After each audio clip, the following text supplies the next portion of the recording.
Hey friends, and welcome back to Sewing from Scratch. I am Kate, and this is where I teach you everything I know about sewing and we learn more together along the way. Today is one of those learning days for me because we're gonna alter some fabric and I have no idea what's gonna happen.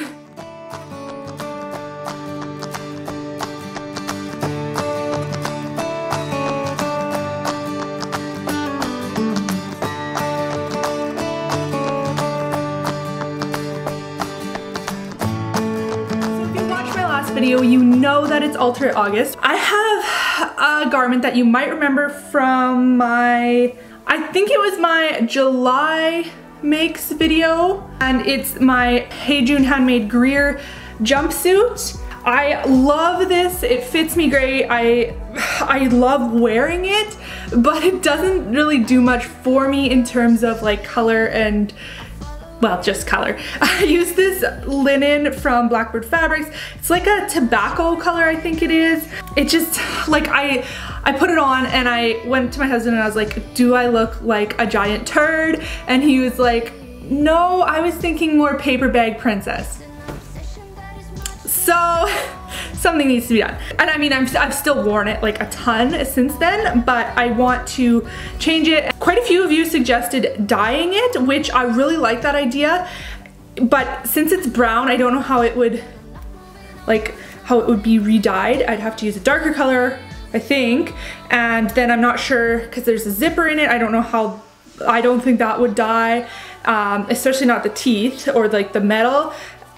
Could paint it, I guess. And then of course I used polyester thread, so that's not gonna dye. So what I'm gonna do is I'm going to bleach it. So reverse dyeing, I think is what it's called officially. I think a tie-dye bleach. I thought of doing like a splatter bleach, but I think I'm gonna do tie-dye. So we're gonna get into that after I show you the next piece that we're gonna be altering. I don't have enough hands to like do the button and the fabric and all the whole jazzamaroo thing, or what. So the next piece is this beautiful cut of white linen from Shear Perfection Fabric. I used it to make a petal wrap dress. I hacked it, but a petal wrap dress for my niece, and now I want to make something for myself, but I don't wear white because I have young kids. I get dirty, like white, you can't wear white to the lake as much as like it's like a sailing color, or like a, you know, like you imagine people on yachts wearing like these beautiful white clothes. I am not that elegant. Anyway, so I could make something out of this white, but I think I would be better off if I dyed it. I did really want to do a natural dye with beets. But then I'm like, well, what color is that gonna turn? And I don't wanna ruin this whole fabric. Also thought about doing a tie-dye on here because I do have some dyes that I bought for my daughter's first Halloween. So I did think about that, and it's still on the back burner, but I think what I really wanna do is a block print on this. My only concern is I don't think I have appropriate paint. I think the only fabric paint I have is like a neon yellow, which would be super cool, but I don't think I'm gonna do that. So I'm gonna do some research and see about like just using regular household paint, or I think I have some acrylics, and we'll see how that goes. Now, yes, still gonna be white, but at least it's not like pure white, and I'll feel like I can wear it more places. So I'm gonna put some older clothes on and let's get to it. So I am doing the tie-dye now. I have my romper jumpsuit. I wet it down, soaked it. I'm just wringing it out. And I think the reason for doing this is so that the bleach gets like wicked through the fabric better, or carried through the fabric better. But I saw a tutorial where it wasn't wet when it was done, so I don't think this is necessarily like needs to be done. Okay, and then I just have this bag. This is all I have to lay down here. So I'll lay this down. Okay, I'm gonna be doing twisting techniques. I meant to grab a fork, forgot it inside, so I'm just gonna do it like this. Oh, and then I have my bleach here in a spray bottle. At least I hope it's bleach. It's labeled as bleach, but you never know around here. So I'm just going to pinch where I want the center of my swirl to be. I don't really want it at the crotch, but like I want it here, but that might be weird with my crotch, so I think I'm gonna go to here. And I'm just gonna twist. And this is where you put your fork in and then twist the fork. So I guess what I'm gonna try and do is 2 sections of spins, twists, and then once I have it, so I'm gonna take my elastic band and just wrap it around to hold that in place. And I believe that is all the elastic bands are for, is to hold the fabric together when you're doing your thing. I don't think it actually affects like the tie-dye process itself. If you were doing like different colors or you only wanted to be in certain sections, then that would be helpful for that too. Okay, so that was the bottom right leg. Now I'm gonna do the top left here. We're gonna do this one this way. And yeah, just try and keep it twisting around in a circle so that it's not like a big clump. So now I'm gonna just soak this with the bleach, and then once it gets to like a color that I'm okay with, I'm going to rinse it with the hose. And I don't know if this is pure bleach or half and half. It just says bleach. And I can't find my actual bleach, so I should be wearing gloves. Wear gloves when you do this. Okay, it is already totally turning color here, especially in here. All right, hold up. If you have any sort of eyesight at all whatsoever, you will see that this did not bleach. I don't know what, I'm gonna blame my sunglasses. Yeah, we're gonna go with that. So anyway, I repeated the process, and this time I used bleach straight from a jug that I know was bleach. I had to borrow some from my mom because I still can't find mine. Poured it right on top, and here's how it looks now. So the lighting in here isn't great, but you can see that it's like peachy now, and definitely way lighter than I was kind of hoping for, but it is tie-dye, and we're gonna wash it and see what happens. So I am sad that I lost some of the brown, but oh well. The zipper is still brown, of course it didn't bleach, and the threads and everything. So I'm gonna wash it and then we'll see how it turns out.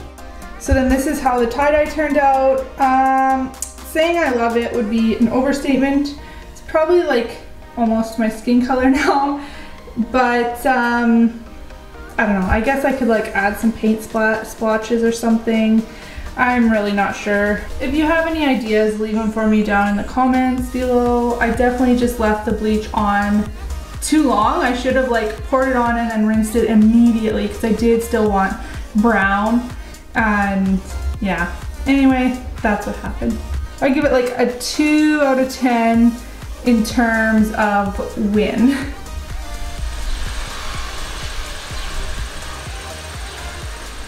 Okay, so what we're going to use for this tutorial is some acrylic paint. You need your fabric, a potato, my kid took a chunk out of that one, paintbrush, and then some stencils. If you're doing something that you want to be like a grid, then you're going to want to also use some sort of tape like washi tape or painter's tape or masking tape or something like that. So let's go. So I guess I wasn't recording this whole time. These are the stamps. So what I did, cut my potato in half with a kitchen knife, and you're gonna wanna use as many pieces of potato as stencils that you have. Then I just popped my stencils, these are just computer paper, onto the potato, and they stick on there because the potato's wet. Anyway, stick it on your potato, use a craft knife to trace around and make an outline with your knife, and then take the stencil off. Again, this will all be flat once you do this, and then I just went back in and went deeper on around everywhere, and then I took a paring knife and I sliced in from the sides up to those points, and I took off about a 1/4 inch at least on most places, and what I'm left with is the raised bird or whatever, you know, whatever you're doing, your stamp. And so now I can go ahead and paint that. So I'm gonna get some paints ready and start painting. I think so. Some things to be mindful of when you're doing this is direction, if you want a directional print or not. and a grid. If you wanted a grid, you would want to use like painter's tape or washi tape to make your grid. And you also want to be mindful if your fabric has a right side and a wrong side. Obviously you want to be printing on the right side. Okay, see how this works. Ah! Love it! So I'm just gonna use, like, do all one color in both the stamps and then wash my brush and do the next color. And you really don't need much paint, just like a tiny covering on your stamp. It's probably better also to not keep your paint on the fabric. And you want to keep in mind your variations as well. So I have 3 different stamps, 2 different stamps, 3 different colors, so that gives me 6 variations. So I want to make sure that I'm going to have enough room in between each one for all, like, to have the variations scattered, since I'm not doing like a repeat pattern. Just gonna pop in and say a few things that I've kind of figured out while I'm going. Definitely this is not for a project where you want like super precision, because every single stamp comes out differently, and for me that's the beauty of this. That's exactly what I wanted for this project, and I'm really loving it. There are definitely some mistakes, but hopefully when I go to make a garment out of this, I can work around those, so I'm not too concerned about it. Don't be afraid to go in with your paintbrush and like touch things up. I did that a couple times. And if your depth of your stamp where you cut the potato away is less than 1/4 inch, I would say be really careful about getting paint build up there, because that when you push your stamp down, you might get some blotches and things like that. Okay, so I did one yellow. I don't know that I love the yellow. Should have tried it in the corner, but I think I'm just gonna go with it. I'm hoping that I love it when it's done. Secondly, I wanted to say that when you're stamping, whether you're doing directional or non-directional print, you want to be conscious of the direction that your stamp is placing, because whether you want them all the same or all randomly scattered, kind of organically, like how I'm doing, you want it to look a certain way, right? With pattern pieces, you're going to be able to kind of work around that, so it's not too big of a deal. The third thing I wanted to mention was about when you're stamping, watch that you're gonna get paint on your fingers and on your brush and everything. Just be very careful when you're stamping that you don't get those extra pieces on the fabric, because you can't really get that off. You can stamp over it if it's in a place where that's doable. So now I'm gonna go in with the yellow, do the 2 stamps, and then I will hang it to dry for 24 hours. Another thing that would be really helpful is to iron your fabric first. I clearly didn't. And when I'm going over the creases, I'm always worried that it's not going to turn out right. Okay, so it has now been 3 days since I did the stamping here. I did them on Saturday, today is Tuesday. I'm going to now set these with heat. So I don't really know what that means. I'm going to iron them on a high heat. I'm going to use some sort of barrier between the paint and my ironing table and my iron. So I just don't want the paint rubbing off on either my iron or my ironing board.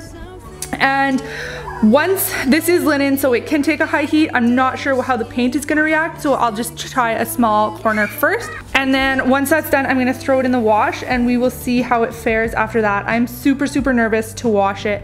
Okay, so here it is after it's been washed. The colors are like pretty much exactly how they were when they went into the wash. Nothing ran. I did throw it in the dryer on high heat for a cycle before throwing it into the wash.